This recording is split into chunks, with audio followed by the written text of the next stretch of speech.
Greenland নামটি একজন ভাইকিংয়ের দেয়া নাম এবং এই নামের পিছনে একটি মজার ইতিহাস আছে। আমরা সেই বিষয়টিই জানব।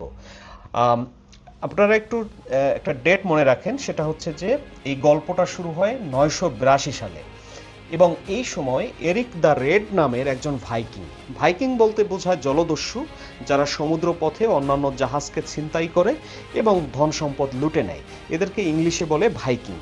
তো এরিক দ্য রেড নামের একজন ভাইকিং, তাকে আইসল্যান্ড থেকে নির্বাসিত করা হয়। আইসল্যান্ড হলো গ্রিনল্যান্ডের পার্শ্ববর্তী আর একটা দ্বীপ। সেখান থেকে তাকে নির্বাসিত করার পরে এরিক দ্য রেড কোনো মতে জানে পালিয়ে তিনি এই যে গ্রিনল্যান্ড, এই দ্বীপে এসে পৌঁছান। তখন এই গ্রিনল্যান্ড দ্বীপে আসলে গ্রিনল্যান্ডের কিছুই ছিল না, এটা পুরোপুরি বরফে ঢাকা, এখনও তাই। এর 80 ভাগই বরফ।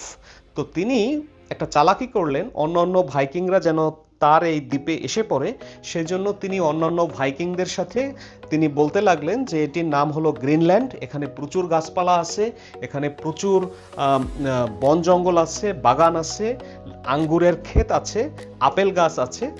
এই সমস্ত লোভ দেখিয়ে তিনি কি করলেন, অন্যান্য ভাইকিংদেরকে গ্রিনল্যান্ডে নিয়ে আসলেন। আর এই বরফের ঢাকা দ্বীপটিকে তিনি গ্রিনল্যান্ড বলে পরিচয় দেওয়ার কারণে এটি গ্রিনল্যান্ড নামকরণ হয়ে গেল। এটি খুবই মজার একটি ঘটনা। তো এইখানে ভাই